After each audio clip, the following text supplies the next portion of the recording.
Hello बच्चों, welcome back to my channel. कैसे हैं आप सब लोग। आप लोग के लिए जो यूपी पीजीटी के प्रीवियस ईयर के क्वेश्चंस हैं वो मैं लेकर के आ रही हूँ, जिससे कि आपको जो जून में एग्जाम होने वाला है उसमें आपकी अच्छी तैयारी हो सके। क्योंकि काफी क्वेश्चन प्रीवियस ईयर के रिपीट होते हैं, पीवाईक्यू बहुत रिपीट होते हैं, तो इसलिए आपको पीवाईक्यू में क्या पूछा गया है, किस तरह के क्वेश्चन आए हैं, क्या लैंग्वेज रही है उनकी, कितना लेवल रहा है उनका, वो सब जानना आपके लिए बहुत इंपॉर्टेंट है। तो 2021 में जो आपका एग्जाम हुआ था उससे रिलेटेड क्वेश्चंस मैं अब आप लोग के लेकर के आ रही हूँ।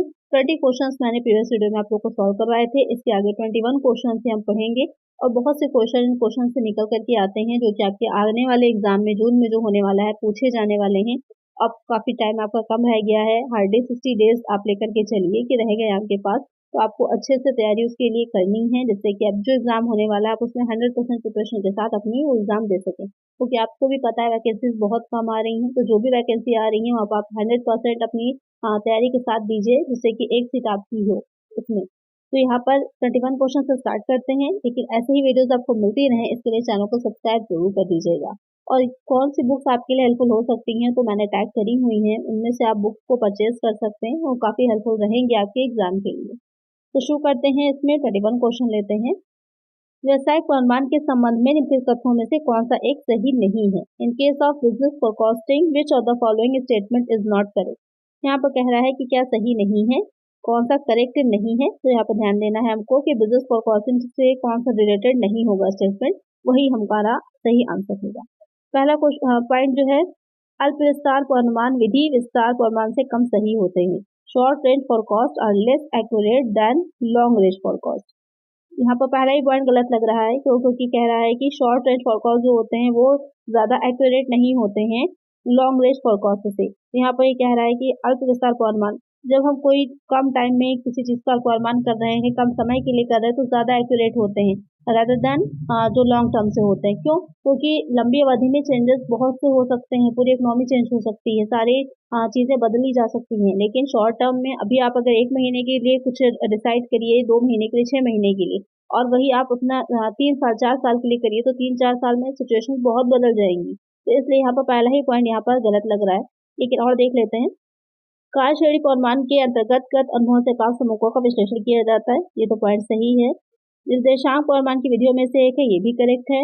व्यवसायिक पूर्वानुमान की न्यूनतम वर्गरीति को सरसुख रेखा भी कहा जाता है। Least squares method of business forecasting is also known as line of best fit. Correct है।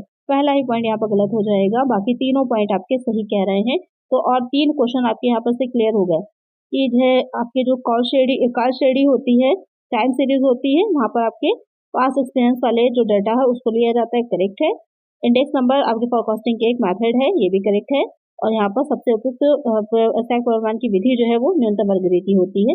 ये 3 आपके क्वेश्चन और बन गए जो कि आपके नेक्स्ट एग्जाम में पूछे जा सकते हैं। तो यहाँ पर करेक्ट आंसर है ऑप्शन ए।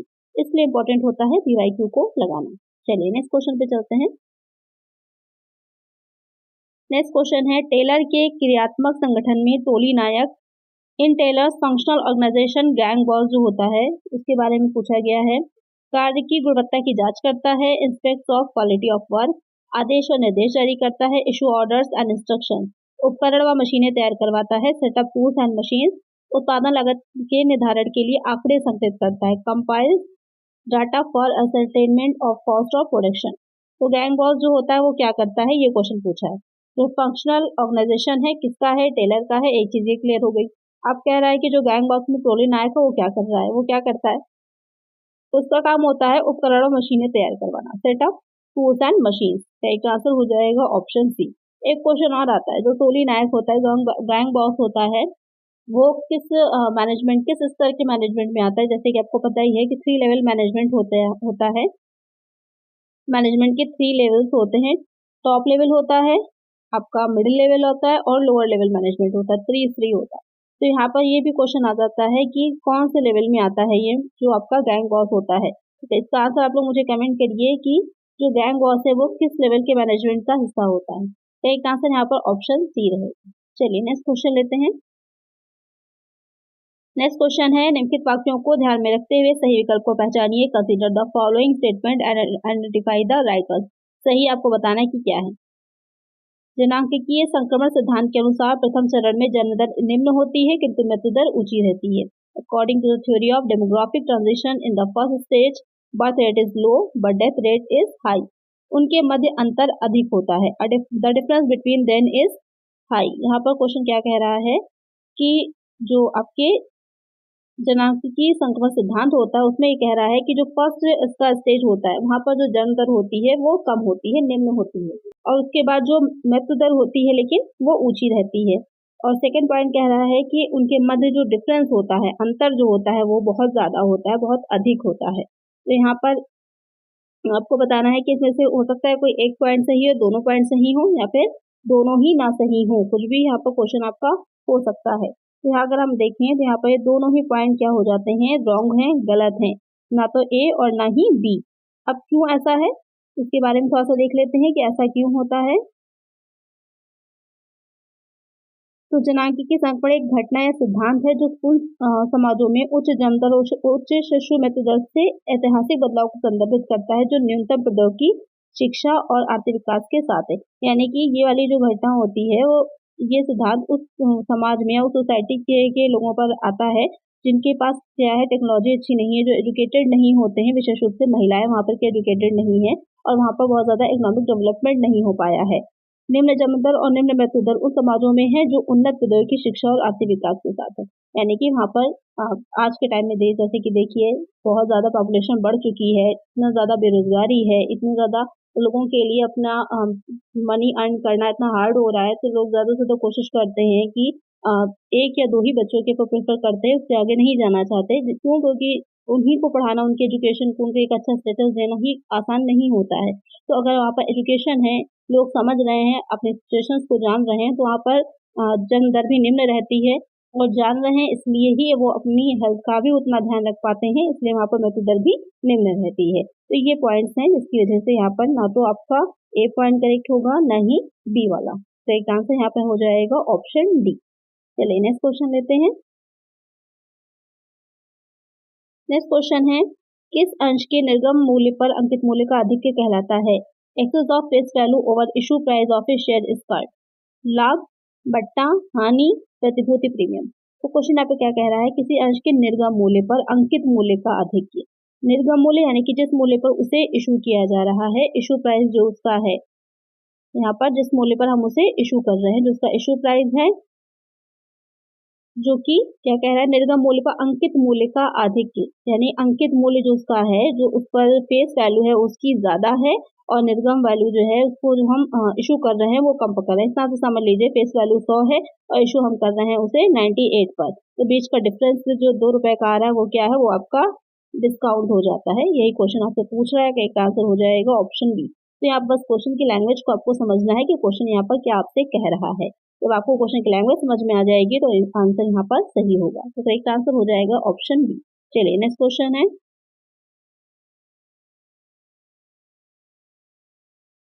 नेक्स्ट क्वेश्चन है यहाँ पर समतांश पूंजी दे रखी है, इक्विटी शेयर कैपिटल 3 लाख की, यहाँ पर प्रेफरेंस शेयर कैपिटल दे रखी है 2 लाख की, रिजर्व सरप्लस है 1 लाख के, यहाँ पर डिबेंचर दे रखे हैं 4 लाख के, संपत्तियां हैं 10 लाख की, पूंजी धनतीकरण होगा, capital gearing ratio will be. तो आपको यहाँ पर कैपिटल गेयरिंग रेशियो निकालना है। तो इस क्वेश्चन को आयोग ने हटा दिया था क्योंकि यहाँ पर जो आंसर निकल के आ रहा था आयोग के अकॉर्डिंग सही नहीं था, तो इस क्वेश्चन को आयोग द्वारा हटाया जा चुका है, यानी कि जब जो रिजल्ट आया था तो हटाकर ही इसको शामिल किया गया था। तो इसका आंसर आप लोग मुझे कमेंट करिए कि आपके अकॉर्डिंग इसका करेक्ट आंसर क्या आ रहा है। चलिए नेक्स्ट क्वेश्चन लेते हैं। अधिकार प्रतिनिधान करते वक्त वरिष्ठ प्रदान करता है while delegating authority a supervisor delegates। केवल अधिकार ओनली अथॉरिटी, अधिकार होता है अथॉरिटी एंड रिस्पॉन्सिबिलिटी, या फिर अथॉरिटी रिस्पॉन्सिबिलिटी एंड अकाउंटेबिलिटी, या फिर उत्तरदायित्व और उत्तरदेयता रिस्पॉन्सिबिलिटी एंड अकाउंटेबिलिटी। तो यहाँ पर क्वेश्चन आपसे कह रहा है कि जब डेलीगेट की जाती है अथॉरिटी जो है सुपरवाइजर द्वारा, यानी कि जो सुपरवाइजर होता है, यानी कि जो ये समझ लीजिए आपसे ऊपर लेवल पर व्यक्ति है या प्रबंधक है, आपको जब डेलीगेट कर रहा है अथॉरिटी को, तो उसके साथ क्या चीजें या फिर क्या वो प्रदान कर रहा है, ये क्वेश्चन आपसे पूछ रहा है। तो जब कोई काम करने का आपको अधिकार दिया जा रहा है कि आप इस काम को कर सकते हैं, तो उसके साथ साथ आपको उसका उत्तरदायित्व भी मिलता है, यानी आपको रिस्पॉन्सिबिलिटी भी होती है कि आपको उस काम को पूरा करना है। तो यहाँ पर अधिकार और उत्तरदायित्व अथॉरिटी और रिस्पॉन्सिबिलिटी जो होती है उन दोनों को डेलीगेट किया जा सकता है।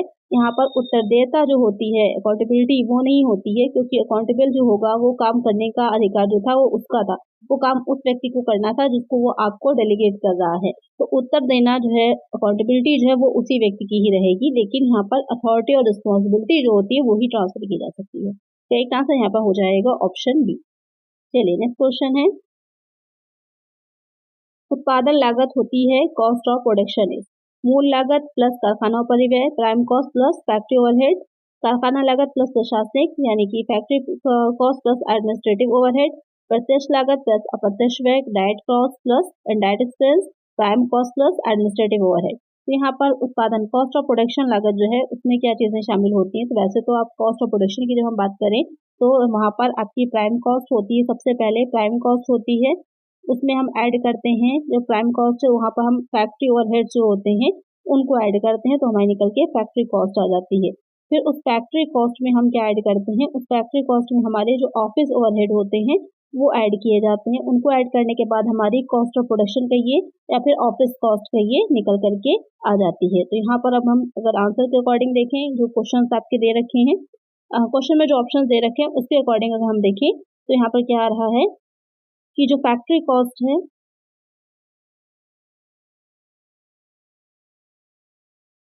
उसके अकॉर्डिंग हम देखें, जो फैक्ट्री कॉस्ट है और जो आपके एडमिनिस्ट्रेशन ओवरहेड है वही चीज़ है। यहाँ पर फैक्ट्री कॉस्ट में आपके प्राइम कॉस्ट ये ऐड रहता है, ये इतना पोर्शन आपका जो है वो ऐड है। तो यहाँ पर फैक्ट्री कॉस्ट में ऑफिस ओवरहेड कहिए चाहे एडमिनिस्ट्रेशन ओवरहेड कहिए एक ही बात होती है। तो यहाँ पर इसमें ये इसको ऐड करेंगे तो हमारी कॉस्ट ऑफ प्रोडक्शन निकल करके आ जाएगी। तो करेक्ट आंसर यहाँ पर अगर हम देखें तो ऑप्शन बी हो जाएगा। चलिए नेक्स्ट क्वेश्चन है, और ये किससे लिया गया है? ये आपका जो कॉस्ट अकॉर्डिंग में यूनिट कॉस्टिंग जहाँ पर है, जहाँ पर हम कॉस्ट शीट प्रिपेयर करते हैं वहां से लिया गया। चलिए नेक्स्ट क्वेश्चन है, मंदी के बाद आता है या फिर आती है after recession comes prosperity, depression, recovery, stagnation.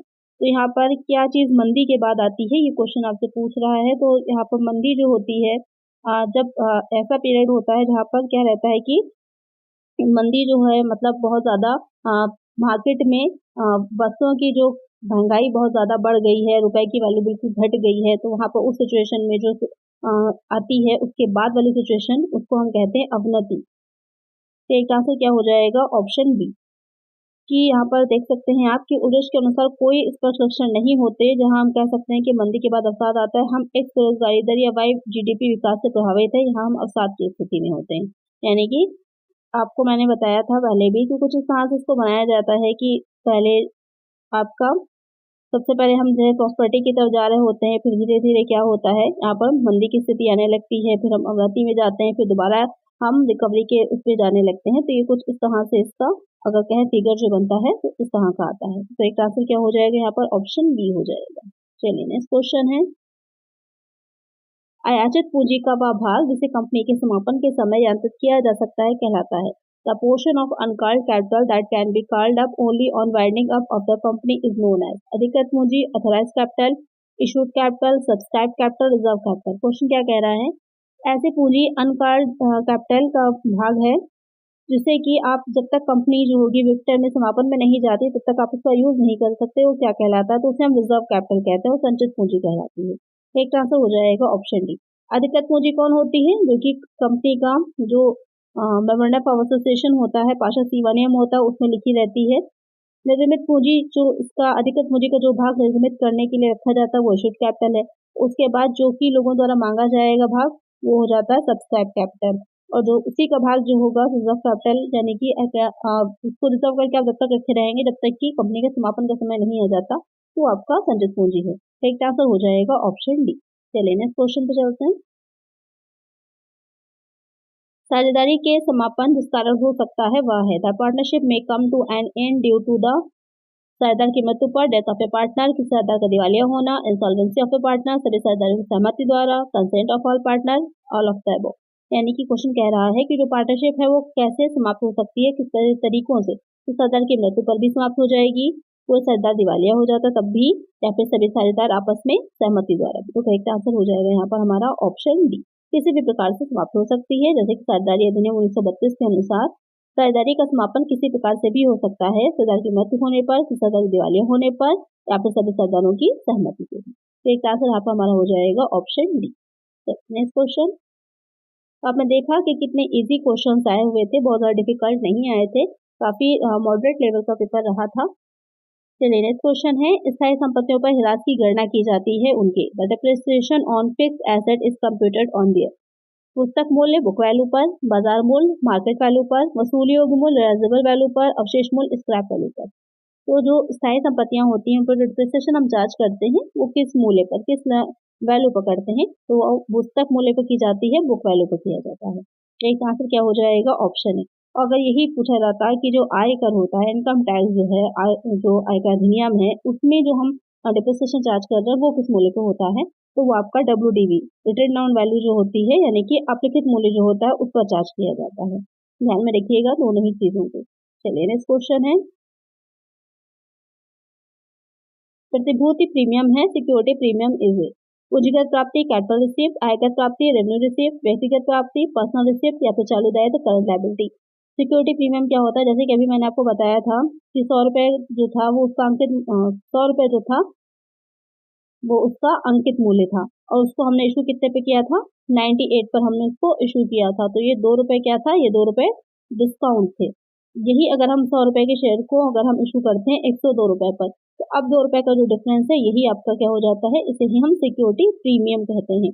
यानी कि जो उसका अंकित मूल्य है उससे अधिक जितने पर आप इशू कर रहे हैं वो मूल्य सिक्योरिटी प्रीमियम कहलाता है।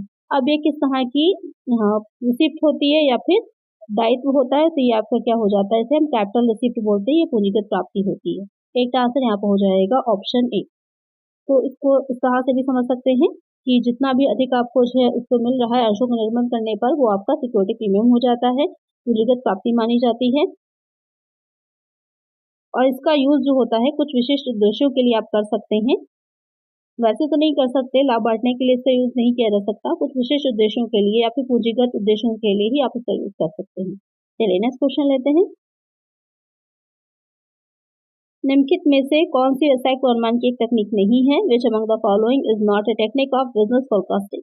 काल श्रेणी विश्लेषण, टाइम सीरीज एनालिसिस, विषय विश्लेषण, बैलेंस एनालिसिस, प्रतिगमन, रिग्रेशन एनालिसिस, आगत निर्गत विश्लेषण, इनपुट आउटपुट एनालिसिस। तो यहाँ पर क्वेश्चन कह रहा है कि कौन सी बिजनेस फोरकास्टिंग की टेक्निक नहीं है, कौन सी टेक्निक नहीं होगी, ये आपसे पूछा गया है। तो अभी हमने इसे प्रीवियस क्वेश्चन देखा ही था, वहाँ पर टाइम सीरीज तो था ही, आगत निर्गत वाला भी होता है और प्रतिगमन विश्लेषण भी, लेकिन विचरण वेरिएंस एनालिसिस जो होता है वो व्यवसाय को अनुमान की विधि नहीं होती। एक आंसर क्या हो जाएगा, ऑप्शन बी हो जाएगा। इसके अलावा कौन सी तकनीकें होती हैं एक बार उसको देख लेते हैं, क्योंकि इस एग्जाम में आपसे कुछ और भी पूछ सकता है। तो यहाँ पर कौन सी हो जाती हैं विधियाँ, बिजनेस बैरोमीटर विधि होती है, ट्रेंड एनालिसिस मेथड है, एक्सट्रपलेशन मेथड है, regression analysis, economic input output model है, इकोनोमेट्रिक मॉडल है, कंज्यूमर की जो आपकी वांट्स होती हैं, इनपुट और आउटपुट एनालिसिस है, टाइम सीरीज एनालिसिस है। तो यहाँ पर ये सारे एनालिसिस जो होते हैं वो बिजनेस फोरकास्टिंग के ही मेथड्स होते हैं, इनको ध्यान में रखिएगा।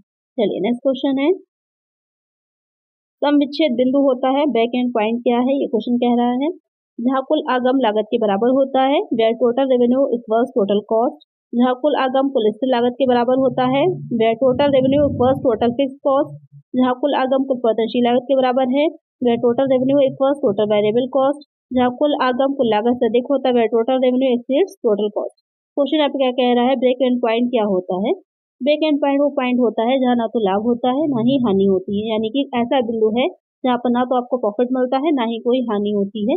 उस पॉइंट पर आप सेल कर रहे हैं तो सिर्फ आप अपनी लागतें निकाल सकते हैं, इसके अलावा आपको एक्सेस कुछ नहीं मिलता। तो क्या हो जाएगा, जहाँ कुल आगम लागत के बराबर होती है, where total revenue equals total cost, यानी कि जितना आप लागत लगा रहे हैं उतने का ही आप बेचे दे रहे हैं, कुछ भी आपको ना हानि हो रही है ना लाभ हो रही, इसे नो प्रॉफिट नो लॉस का पॉइंट भी कहा जाता है। एक आंसर क्या हो जाएगा, ऑप्शन ए हो जाएगा। चलिए नेक्स्ट क्वेश्चन है, एक निजी कंपनी में सदस्यों की अधिकतम संख्या हो सकती है, the maximum number of members in a private limited company can be 20, 50, 200 unlimited. तो यहाँ पर बात किसकी हो रही है, प्राइवेट लिमिटेड कंपनी की हो रही है। इसमें अगर हम सदस्यों की अधिकतम संख्या की बात करें तो पहले आपकी 50 थी, लेकिन अब जो है वो बदल करके 200 हो गई है, तो इसको ध्यान में रखिएगा। अक्सर अगर आप लोग अपनी इन्फॉर्मेशन को अपडेट नहीं करते हैं तो वहाँ पर गलत हो जाता है आंसर। अब जो है वो 200 हो चुकी है। तो यहाँ पर करेक्ट आंसर है ऑप्शन सी। और मिनिमम जो है वो तो 2 ही रहेगी, मिनिमम यहाँ पर आपकी 2 ही है, मैक्सिमम 200 हो चुकी है, उसी में 2 जीरो ऐड कर दीजिए, आपकी जो मैक्सिमम है वो चेंज हो गई है। और जो प्राइवेट लिमिटेड होती है उसमें आपकी मिनिमम कितनी है, उसमें मिनिमम आपकी 7 है और मैक्सिमम की कोई सीमा नहीं है, अनलिमिटेड हो जाएगी। तो करेक्ट आंसर यहाँ पर है वो ऑप्शन सी है, तो इसको ध्यान में रखिएगा। इसके अलावा इसमें कुछ और पॉइंट ध्यान देने वाले हैं कि कंपनीज एक्ट की अगर धारा की हम बात करें क्या है, तो 2013 की धारा 268 दोनों को परिभाषित करती है। निजी कंपनी का अर्थ और सदस्यों की अधिकतम संख्या। निजी कंपनियों में अधिकतम 200 सदस्य हो सकते हैं, एक व्यक्ति कंपनियों को छोड़कर, यानी कि यहाँ पर 1% कंपनी की बात नहीं की जा रही है। इस संख्या में वर्तमान और पूर्व कर्मचारी शामिल नहीं है जो सदस्य भी हैं। इसके अलावा 2 से अधिक व्यक्ति जिनके पास व्यक्ति रूप से शेयर है उन्हें एक सदस्य के रूप में माना जाता है। तो इन सारे पॉइंट्स को ध्यान में रखते हुए जो अधिकतम संख्या है वो 200 हो जाएगी। चलिए नेक्स्ट क्वेश्चन है, जो चतुर्थक को कहा जाता है second quartile is called mean, median, mode, उपमेय से कोई भी। बहुत ही इजी सा क्वेश्चन है, सभी को पता होगा क्या कहते हैं, उसे हम मीडियन कहते हैं। जैसे कि एक सिंपल सा देख लीजिए कि कोई रेखा है, इस तरह से ले ली हमने, इसको हम 20 से अगर डिवाइड कर देते हैं तो ये क्या हो जाता है, ये हमारा Q2 बन जाता है, सेकंड क्वार्टाइल होता है, या फिर हम इसको मीडियन भी कह सकते हैं। मीडियन या फिर Q2 ये दोनों ही आपका करेक्ट हो जाएगा, इसलिए हम इसको कह सकते हैं।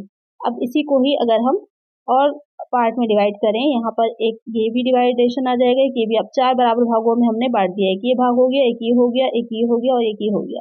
तो ये आपका Q1 हो जाता है और ये Q3 हो जाता है। तो इस तरह से इसको समझिए, बहुत इजी रहेगा। तो मीडियन हो जाएगा, करेक्ट आंसर ऑप्शन बी होगा। यानी कि अगर आप निकालते हैं तो Q2 और M दोनों की वैल्यू सेम ही निकल के आती है। चलिए नेक्स्ट क्वेश्चन है, किए गए वास्तविक व्ययों से लागत का निर्धारण कहलाता है। Determination of cost from actual expenses incurred is termed as. प्रत्यक्ष लागत लेखांकन, direct costing, indirect costing, historical costing, standard costing. Question क्या कह रहा है, वास्तविक व्ययों से लागत का निर्धारण जो होता है वो क्या कहलाता है। तो आपने एक्चुअल में जो एक्सपेंसेस किए हैं उनसे आप लागतों का निर्धारण कर रहे हैं, तो वो चीज क्या कहलाएगी, तो उसे हम कहते हैं ऐतिहासिक, हिस्टोरिकल कॉस्टिंग। यानी कि जो आप ऑलरेडी एक्सपेंस कर चुके हैं, जो अब सही है। एक होता है अनुमान लगाना कि इतने एक्सपेंसेस हो सकते हैं, जैसे कि हम बजट बनाते हैं, अनुमान लगाते हैं कि इतने एक्सपेंसेस हो सकते हैं, लेकिन यहाँ पर जो ऑलरेडी एक्सपेंस आप कर चुके हैं तो वो हिस्ट्री हो जाएगी आपके लिए, वो हिस्टोरिकल कॉस्टिंग हो जाती है। एक तरह से हो जाएगा ऑप्शन सी। चलिए नेक्स्ट क्वेश्चन है, 3 गुणों के संबंध में वर्गों की कुल संख्या होगी। इनके साथ 3 attributes the total number of classes will be 27, 9, 12, 3। तो यहाँ पर क्वेश्चन जो कह रहा है 3 गुणों की, यानी कि 3 एट्रीब्यूट्स अगर दे रखे हैं तो वहां पर जो आप टोटल नंबर ऑफ क्लासेस निकालेंगे वो कितने होगी, तो वो या तो 33 होती है या 27 होती है। तो यहाँ पर 33 ऑप्शन नहीं है, तो 27 हो जाएगा। तो एक आंसर हो जाएगा ऑप्शन ए। चलिए नेक्स्ट क्वेश्चन है, यहाँ पर आपको बताना है कौन सा करेक्ट नहीं है। तो इस तरह के क्वेश्चन को जोर ध्यान से पढ़ा करिए, क्योंकि कभी कभी होता है ये नहीं छुप जाता है, नहीं दिखाई नहीं देता और आंसर गलत हो जाता है।